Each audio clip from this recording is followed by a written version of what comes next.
Hi everyone, welcome to Style Recognizes Style. If you've never been here before, my name is Tori and this is my fashion podcast. Here I discuss a topic weekly within the fashion industry or in fashion overall. Before we get into today's episode, make sure to follow me on whatever streaming platform you're listening on. And on Instagram at Style Recognize Style. So you can stay updated and get reminders for when the podcast will be up. So you can vote on what should I cover on the podcast, etc., etc. Keep up with fashion current events. And the podcast will be posted weekly on Wednesdays at 2 p.m. So today's topic is, why do we feel the need to label everything? Specifically, different fashion aesthetics / groups. I believe that a large driving force behind this is TikTok. Between the weird girl aesthetic, clean girl aesthetic, party girl fashion aesthetic, Mamma Mia core, the femcel girl blogger 2008, female manipulator aesthetic, old money aesthetic, and Plazacore, how is anyone supposed to keep up? And what does any of that even mean? What is the clean girl aesthetic? You know? So I find that Gen Z, I'm not saying everyone in Gen Z, I'm also Gen Z, tends to take parts of an already defined / developed aesthetic and tries to create a whole new aesthetic based on one small difference. Most of these aesthetics are old aesthetics repackaged under new names, or like there's one thing different versus, the first aesthetic, and so then it becomes a whole new aesthetic. People rename it because of this one thing, thinking that makes it so different. And I've been seeing that happen a lot recently, so let's just get into that. For example, somehow the female manipulator group, which is a really funny name, I think. Female manipulator group, which is really just an updated version of the 2014 Tumblr girl, is now being recategorized as femcels. In reality, all three of these aesthetics have very little differences, especially the female manipulators and femcels. The only reason I think there's even a slight difference with those versus the 2014 Tumblr girl is because of new content that's come out in the last 8 years, such as, for example, the book My Year of Rest and Relaxation, right? That wouldn't be the 2014 Tumblr girl because it wasn't popular at that time. I don't think it was published, but I don't know, so I'm backing off on that note. But it became popularized last year, and I don't think it was out in 2014. But so aside from that new media or any of the new media that's come out since 2014, 2015, they're virtually the same and consume the same media, such as Black Swan, Girl Interrupted, The Virgin Suicides, all that kind of stuff. Why exactly do we do this repackaging? I'm not quite sure. Maybe because, certain people in the time period where, for example, like 2014 Tumblr girl, right?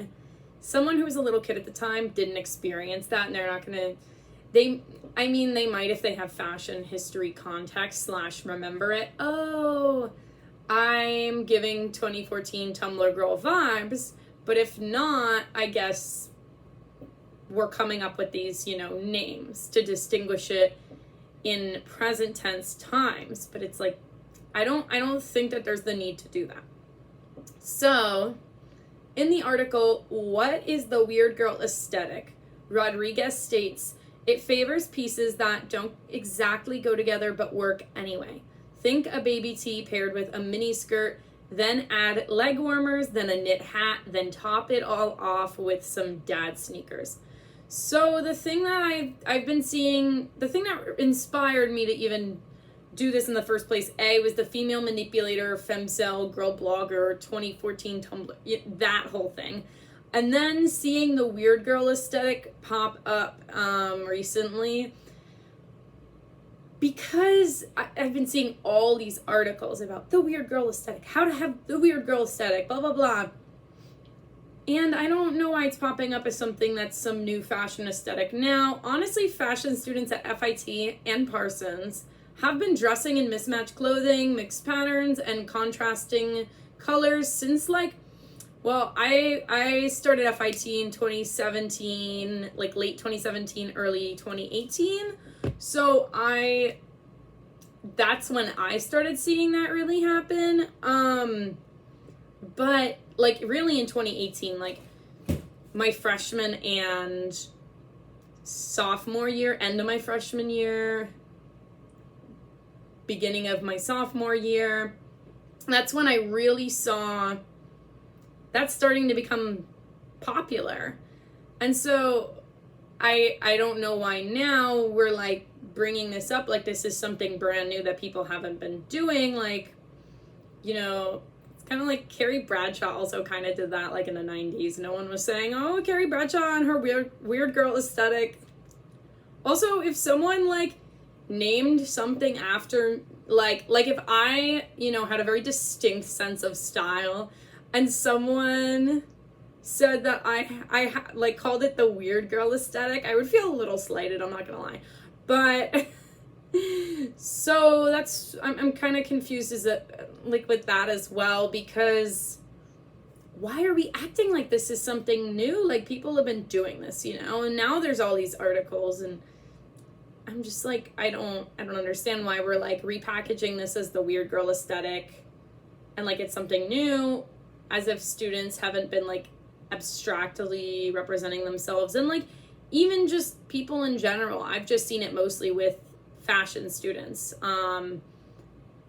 But I guess maybe because it's become popularized like generally like in the population instead of like more of a niche specific thing.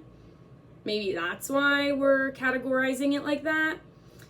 But also with this look, I wouldn't say that this look is about what brands you wear or what aesthetic you follow, but is really about the styling.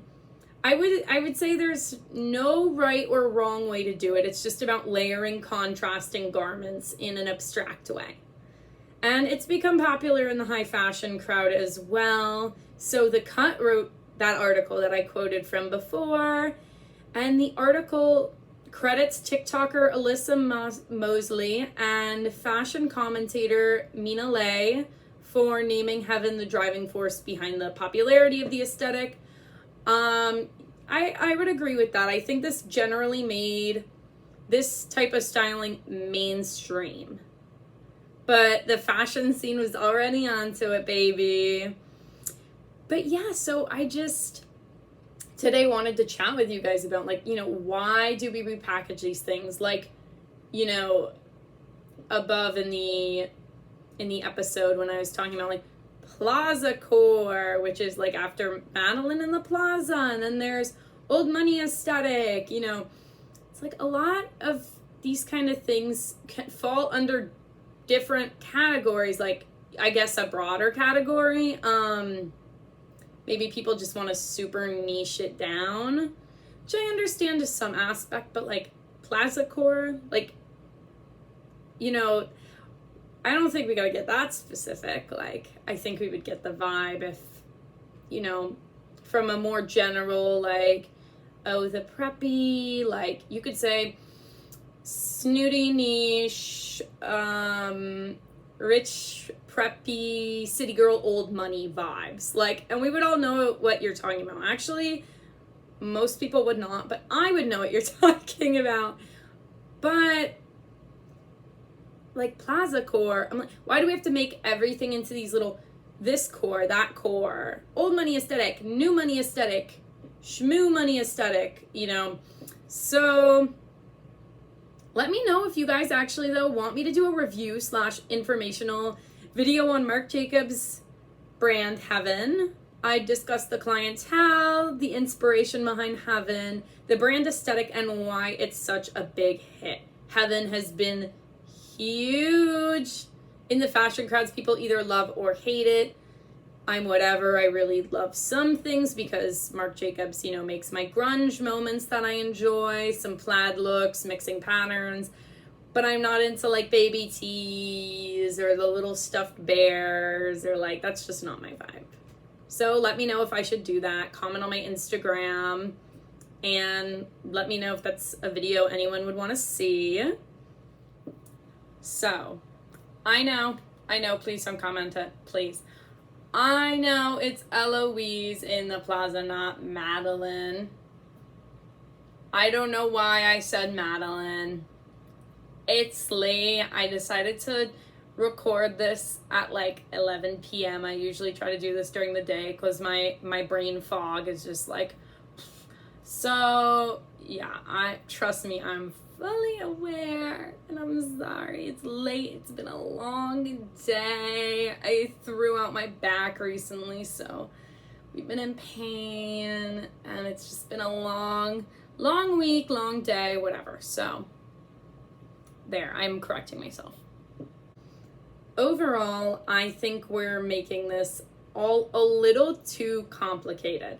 We don't need to rename the 24 Tumblr girl aesthetic to waif, to female manipulator aesthetic, to femcel. I just think it's too much. There's nothing wrong with the resurfacing of old aesthetics, but we don't need to repackage them and make it as though it's a brand new thing. It's just my opinion, but also I just think it's redundant because there's so many times now that I'll just see on Twitter or on TikTok someone, will post something and everyone's like, wait, isn't this just the 2014 Tumblr girl? And it's like, it is. It literally is. So the topic for next week is the Matilda Djerf effect. Matilda Djerf is I'm pretty sure she's Scandinavian, but for my next podcast, I'll have this all researched, so I'll know that for sure. And she is a influencer and also runs a clothing brand called Djerf Avenue. And I think they have some really cute stuff. I've never bought anything, but I've been peeping at buying it. Also, her hair is beautiful. I'm pretty sure she's one of the Dyson rap girls. But also, again, not sure. But I've just seen so many people talking about like how much they love her and just seeing people clearly take inspiration from her. So I just thought that I could cover that for the girls that love Matilda Djerf, right? So make sure to follow me on here, wherever you're listening, and on Instagram at Style Recognize Style to keep updated with when I post. Bye, guys. So this is my first time putting this on my YouTube. So I hope you guys enjoy this. Please, please, please, please, please let me know if you have any video suggestions or if you want me to cover the topic that I just mentioned, Matilda Djerf. And please leave me some comments on love. Bye, guys.